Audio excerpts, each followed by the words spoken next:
Faut-il acheter des biens immobiliers vides ou des biens immobiliers déjà loués? C'est la question qu'on va traiter ensemble aujourd'hui.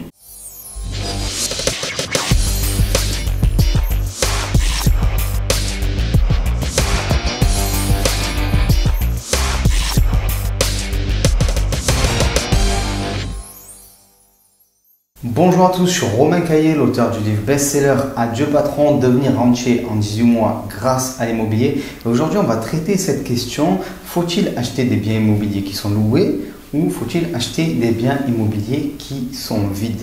Ça, c'est une question qui revient très souvent, je la reçois souvent par mail, on peut même la voir voilà, sous des commentaires en vidéo.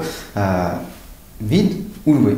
C'est la question qui revient souvent. Alors, bon, l'investisseur, c'est un être normalement qui est rationnel, mais très souvent, on s'aperçoit que l'irrationnel s'empare de lui.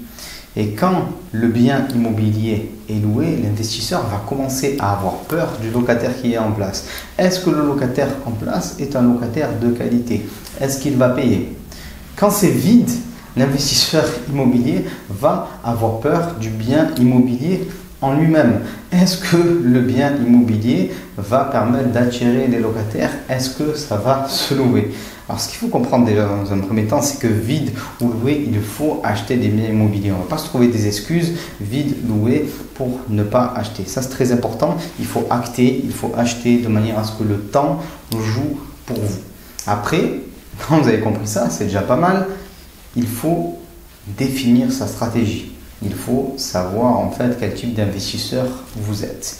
Les investisseurs qui achètent des biens immobiliers déjà loués sont en fait ce que j'appelle moi des investisseurs passifs. Ils achètent un placement. Ils mettent 100 000 € dans cet investissement contre un loyer de 500 €. Et voilà. Ils veulent simplement un locataire qui paye depuis quelques années et qui continuera à payer le plus longtemps possible. Et ils sont passifs dans le sens où ils mettent juste de l'argent, ils mettent leur financement et ils laissent les choses se faire. Donc ça, c'est une méthode, mais le problème, c'est quand on fait ça, en général, puisqu'on achète du rendement, puisqu'on achète un investissement, puisqu'on achète un pourcentage, un placement, ben, on paye entre guillemets le travail qui aura été fait par le précédent investisseur qui lui aura peut-être rénové le bien, trouvé un locataire en place et du coup il vous fait payer un placement et souvent vous payez plus cher que si vous aviez acheté ce bien immobilier vide. Et donc il y a la deuxième stratégie, celle des investisseurs immobiliers que j'appelle actifs. Ça va être de trouver des biens immobiliers qui sont vides. Même s'ils sont vides depuis longtemps, ce n'est pas forcément grave. Il faut savoir pourquoi ils étaient vides et traiter le problème.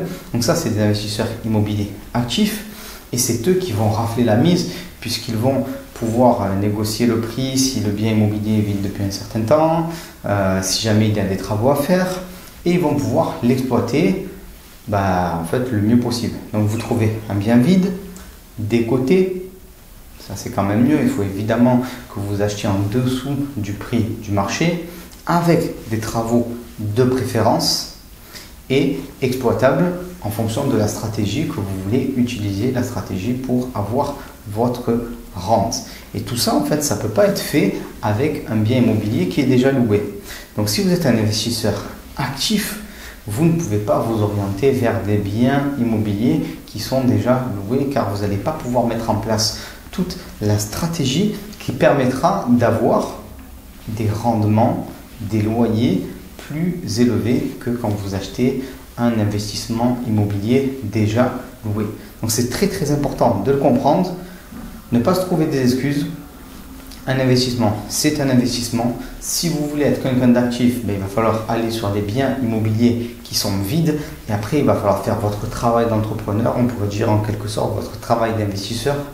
C'est de rénover, trouver le bon locataire, faire la bonne exploitation de votre bien immobilier pour en tirer la meilleure rentabilité. Alors moi, à titre personnel, je vais donc sur des biens immobiliers qui sont vides. Voilà, j'espère que cette petite vidéo vous a plu, qu'elle vous a permis un peu de vous éclairer si vous posez des questions par rapport au fait d'acheter vide ou louer. Si elle vous a plu, n'hésitez pas à la liker, à la partager et surtout à vous abonner à la chaîne YouTube. Je vous dis à très vite. Bye bye.